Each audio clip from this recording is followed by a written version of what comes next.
Eu sei que a senhora está com pressa, mas para onde que vai agora?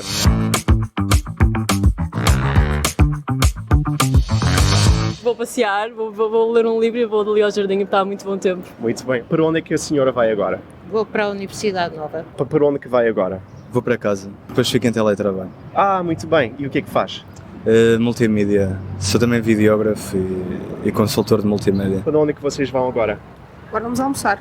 Vão almoçar. E depois voltam ao trabalho ou aos estudos? Não, vamos voltar para casa, provavelmente, todos. E depois, Sim. Para onde é que eu vou agora? Sim. Para o trabalho. Para trabalho. E o que é que faz? Posso perguntar? Sim, é a gestão de clientes. Gestão de clientes. E o que é? Clientes de quê? Segurança. Ok. Muito É bem. do setor de segurança. Para onde é que a senhora vai a seguir? A seguir, Sim. vou visitar uma familiar que está num lar aqui perto. Ok. Portanto, hoje tive a oportunidade de fazer essa visita. Muito bem. Vou agora à oficina com um amigo meu. A oficina para arranjar um carro? Sim, o carro dele está coisa, ele vai-me agora apanhar aqui e vamos para a oficina. E o que aconteceu ao carro? Não sei, acho que está com uma mola do motor solta. Ok. E arranja-se isso facilmente? Sim. Tá bom.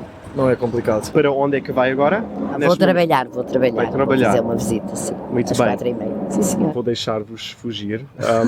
Mas a última pergunta, para onde é que vão? Como é que se chama? Não sei, vamos para um parque passear. É um parque? Como é que se chama? Não sei. Aquele parque. Fernando Peça? Fernando Peça. Sim, eu conheço. É um bom parque. Ok. A última pergunta, para onde é que vai agora? Agora dava a dar uma volta e depois vou ao continente fazer umas compras.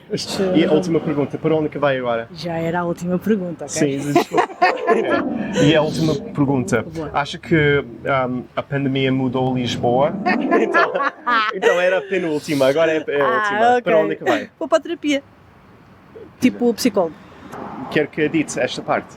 Não, não preciso editar nada. Se Não. eu quisesse dizer, eu não lhe dizia. Sim, Não é? ok. Não tem Olha, problema. Se todos nós fizéssemos terapia, nós vivíamos num mundo muito melhor. Sim. Há tanta coisa para melhorar, não é? Que nós podemos trabalhar e fazer melhor, porque não? Nós não viemos aqui como seres iluminados, nós viemos Pois. aqui para aprender coisas, não é? O mundo é muito complexo, então qualquer ajuda... A vida é simples, mas é complicado.